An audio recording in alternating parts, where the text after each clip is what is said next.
আজ সকাল সকাল বেরিয়ে পড়েছি ঘুরতে। সামনেই দেখতে পাচ্ছ শিয়ালদা স্টেশন, তার পাশেই হচ্ছে শিয়ালদা মেট্রো স্টেশন, আর আমার সাথে আছে সায়ন। দুজনে বেরিয়ে পড়েছি ঘুরতে। কোথায় বলবো তার আগে চলো শিয়ালদা মেট্রো স্টেশনটা একটু ঘুরে দেখি। শিয়ালদায় আমার বহুবার আসা, ট্রেনেতেও অনেকবারই ওঠা হয়, কিন্তু শিয়ালদা মেট্রো করে আজ পর্যন্ত কখনো কোথাও যাওয়া হয়নি। তাই আজ সাডেনলি প্ল্যান করলাম শিয়ালদা মেট্রো করে আমরা যাব ইকো পার্ক ঘুরতে।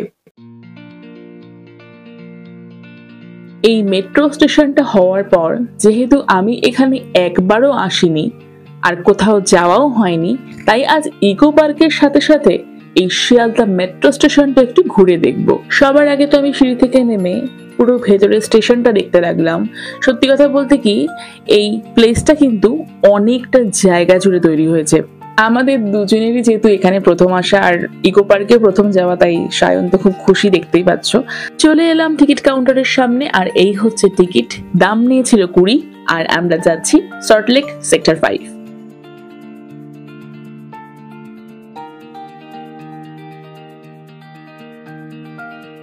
তোমরা দেখতে পাচ্ছ শিয়ালদা মেট্রো স্টেশনের ভেতরটা কতখানি বড়।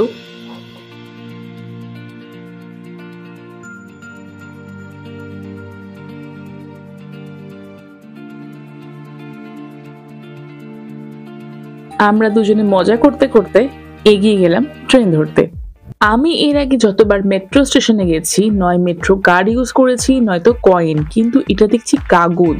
এটাকে আমরা ইউজ করবো কিভাবে আমরা দেখাবো বুঝতে পারছিলাম না প্রথমে। তারপরে এক ভদ্রলোক আমাদের বলে দিলেন যে নিচে একটা ছোট্ট গোল ক্যামেরা আছে, যেখানে শো করতে হবে এই কাগজটাকে, আর এই হচ্ছে সেই গোল ক্যামেরা।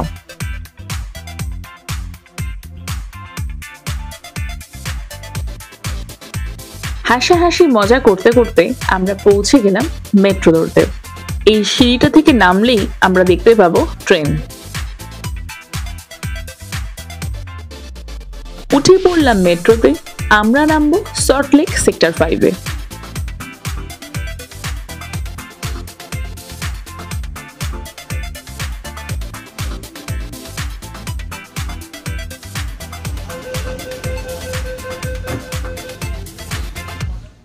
ট্রেন এবার চলতে শুরু করলো।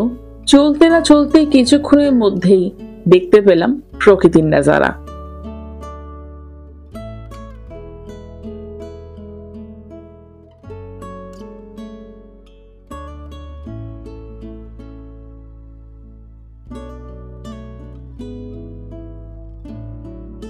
মেট্রো থেকে এইবার আমাদের নামার পালা।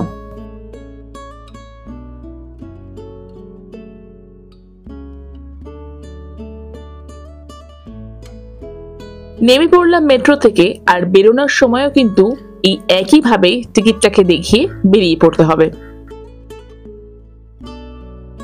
সো আমরা এবার যাব টোটো ধরতে ইকো পার্কের জন্য, তাই তো? মেট্রো থেকে বেরালেই তোমরা দেখতে পাবে সারি সারি অটো বা টোটো দাঁড়িয়ে আছে। এই মেট্রো স্টেশন থেকে ইকো পার্ক যাওয়ার জন্য অটো ভাড়া কত লেগেছিল আমার মাথা থেকে একেবারেই বেরিয়ে গেছে, তাই আমি বলতে পারছি না, ভুলে গেছি আমি। এইবার এই অটো আমাদের পৌঁছে দেবে ইকো পার্কের 1 নম্বর গেটেতে।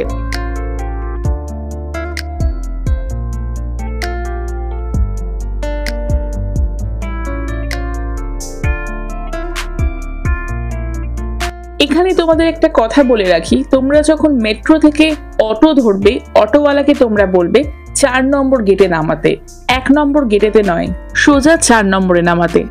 যদিও আমি নেমেছিলাম 1 নম্বর গেটেতে, কিন্তু তাতে অনেক সমস্যা ক্রিয়েট হয়েছিল।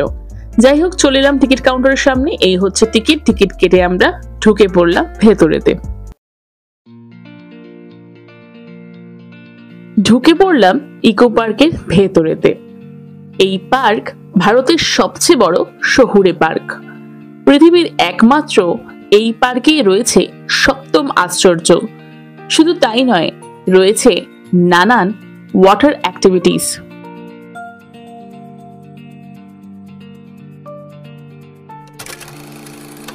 তোমরা দেখতেই পাচ্ছ কতখানি জায়গা জুড়ে এই ইকো পার্ক। কিছুটা এগোতেই সামনে দেখতে পেলাম অনেক সাইকেল রাখা। তোমরা এখান থেকে 30 মিনিটের জন্য সাইকেল নিতে পারো, যার প্রাইস হচ্ছে 150 টাকা। এই সাইকেল করে তোমরা পুরো ইকো পার্কটা 30 মিনিটের মধ্যে ঘুরে দেখতে পারো। এই জায়গাটা হচ্ছে এতটাই সুন্দর ছবির মতো যে তোমরা যে কোনো জায়গায় দাঁড়িয়ে নিজেদের পিকচার নিতে পারো।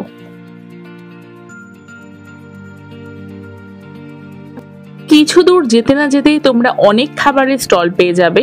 আমরা প্রথমে নিয়ে নিয়েছিলাম চা, আর এই স্টলটাতে কিন্তু পুরো মেনু কার্ড সাজিয়ে রাখা আছে কোনটা কিরকম প্রাইজের।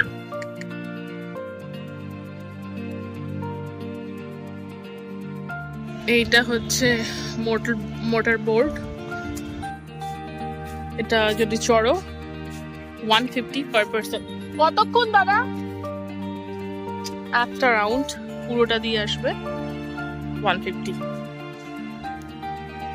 475 জমির ওপর গড়ে উঠেছে এই পার্ক। এই ইকো পার্কে তোমরা পেয়ে যাবে টয় ট্রেন জার্নি থেকে শুরু করে চিলড্রেন পার্ক, রেইন ফরেস্ট, রোজ গার্ডেন, বাটারফ্লাই গার্ডেন, আরো কত কি। সেই সঙ্গে খাওয়া দাওয়া তো থাকছেই। কলকাতা এবং শহরতলির বিভিন্ন দিক থেকে নিউ টাউন ইকো পার্কে যাওয়া যায়। তেমনি আমি চলে এসেছি শিয়ালদা মেট্রো স্টেশন থেকে। এখানে সপ্তম আশ্চর্য দেখতে গেলে চেষ্টা করবে 4 নম্বর গেট দিয়ে ঢুকতে। 4 নম্বর গেট দিয়ে ঢুকলেই একেবারে বাঁ দিকে পেয়ে যাবে তোমরা 7 ওয়ান্ডার্স। ইকো পার্কের মধ্যে আমার সমস্ত জায়গাটাই ভীষণ ভালো লাগে, কিন্তু এই প্লেসটা সব থেকে বেশি ফেভারিট। আর এই জায়গাটার নাম হচ্ছে রেন ফরেস্ট। চতুর্দিকে শুধু গাছ আর গাছ, মাঝখান দিয়ে এই দেখো শাওয়ারের মতো কল লাগানো, যার মধ্যে থেকে যখন জলটা বেরোচ্ছে না একেবারে যেন পাউডার ডাস্টের মতো এসে গায়ে পড়ছে। সায়ন আর আমি তো এই জায়গাটাতে এসে ভীষণ মজা করেছিলাম, মানে যেন মনে হচ্ছে এই জায়গাটা যেতে ইচ্ছা করছিল না। আর গরমকালে যারা আসবে তারা এই জায়গাটাতে এসে ভীষণ মজা পাবে। গাছের শীতল ছায়াও পাবে, আবার রোদ্দুরও পাবে, তার সাথে সাথে এই ঠান্ডা ঠান্ডা জলের অনুভব করতে পারবে, যেটা একেবারে পাউডারের মতো হয়ে তোমার শরীরকে ছুঁয়ে যাবে।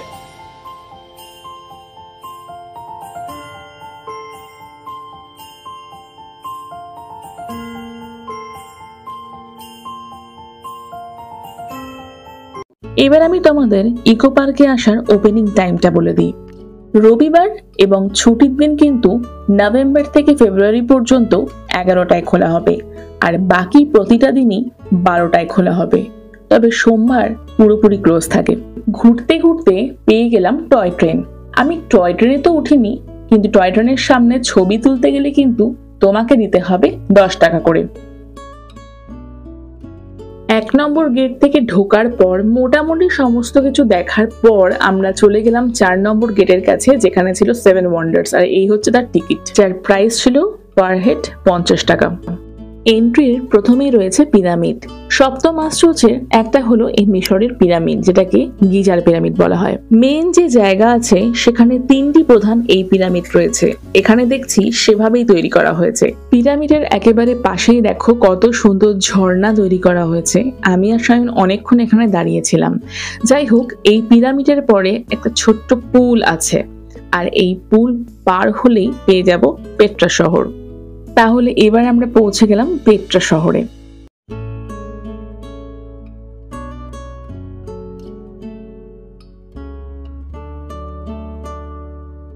এই পেট্রা শহরের একেবারেই সামনে আমরা পেয়ে যাচ্ছি এস্টার আইল্যান্ড। এই যে মূর্তিগুলো দেখতে পাচ্ছ এদেরকে মোয়াই বলা হয়। প্রশান্ত মহাসাগরের পূর্ব উপকূলে রয়েছে চিলি, আর এই চিলিতেই রয়েছে এস্টার আইল্যান্ড। এস্টার আইল্যান্ডের একেবারেই সামনে রয়েছে ব্রাজিলের রিও ডি জেনিরো, যার সামনে দাঁড়িয়ে আমরা দুজনে অনেক ফটো তুলেছিলাম। এরপরেই পেয়ে গেলাম আমাদের সকলের প্রিয় তাজমহল, যেটা অরিজিনাল আমি এখনো দেখিনি। যাই হোক, তারপরেই দেখতে পেলাম এমপি থিয়েটার। এমপি থিয়েটারের পরে আমরা এগেন পৌঁছে গেলাম পিরামিডের কাছে। পিরামিডকে এবার আমরা ভেতর দিয়ে দেখব ঠিক কি কি রাখা আছে বা কিরকম আদলে তৈরি করা হয়েছে।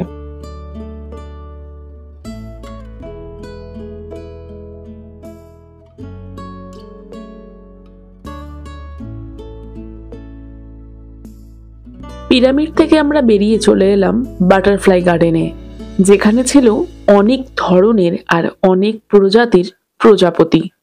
এক প্রকার বলতে পারো প্রজাপতি চাষ করা হয় ওখানে। প্রজাপতিতে তৈরি হওয়ার আগের স্থান থেকে পূর্ণাঙ্গ প্রজাপতিতে তৈরি হওয়া পর্যন্ত সমস্তটাই এখানে দেখানো হয়েছে। এর ভেতরে ক্যামেরা একেবারেই অ্যালাউ ছিল না, তার জন্য আমি কিছুই ক্যাপচার করে উঠতে পারিনি। বাটারফ্লাই গার্ডেনের পাশেই পেলাম এই প্লেসটা। এই প্লেসটাকে এক ধরনের ভুলভুলাইয়া বলতে পারো, মানে এর গভীরে যত ঢুকবে তোমার এখান থেকে বেরানোর রাস্তাই খুঁজে পাবে না। সায়ন রাস্তা খুঁজতে খুঁজতে ঘুমিয়েই পড়েছে, বা বলতে পারো ঘুমানোর অ্যাক্টিং করছে, তাই ওকে তুলে দিলাম আর আবার একটু এই প্লেসটায় ঘুরতে লাগলাম।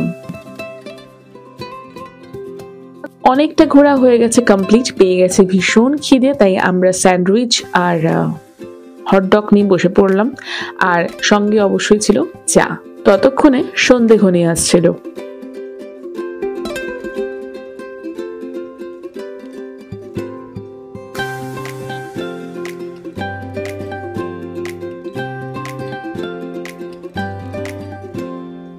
মোটামুটি আমাদের আজকের মতো ঘোরা কমপ্লিট। এইবার আমরা ইকো পার্ক থেকে বাইরের দিকে বেরিয়ে যাব, আর দূরে দেখতে পাবে ওই যে আইফেল টাওয়ারের মতো তৈরি করা হয়েছে, এটাও আমরা বাইরে গিয়ে দেখবো।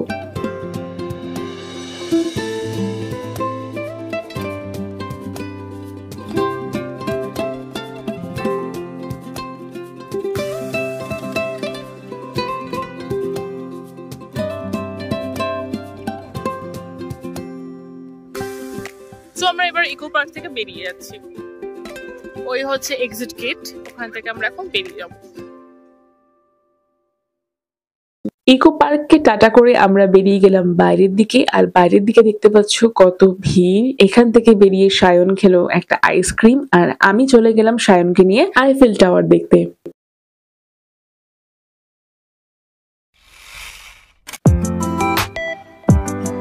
আমরা সকলেই জানি রিয়েল আইফেল টাওয়ার তো প্যারিসে আছে, বাট এখানেও কলকাতাতে তৈরি করা হয়েছে একটা ছোট্ট করে আইফেল টাওয়ার, এটাই হচ্ছে সেটা। আর দেখো আশপাশের নজারাটা কি দারুণ লাগছে দেখতে, তাই না? সায়ন আর আমি অনেকক্ষণ এই জায়গাটায় দাঁড়িয়েছিলাম। আসলে জায়গাটাই এতটা সুন্দর যে এই প্লেসটা ছেড়ে যেতে ইচ্ছা করছিল না। এ তো কিছুই না, এর আগেও আছে একটা খুব সুন্দর পুল, যেটা আরো সুন্দর লাগে সন্ধেবেলায়। কথা বলতে বলতে পৌঁছে গেলাম সেই পুলটার কাছেই। ইকো পার্কের ভেতরে কিন্তু আমার ফার্স্ট টাইম আসা, কিন্তু ইকো পার্কের এই বাইরের অংশটাতে এই নিয়ে আমার সেকেন্ড টাইম আসা। আর ট্রাস্ট মি, যতবার আসি ততবারই ভালো লাগে। এই প্লেসটা কিন্তু সুন্দর সুন্দর ফটোগ্রাফির জন্য বেস্ট।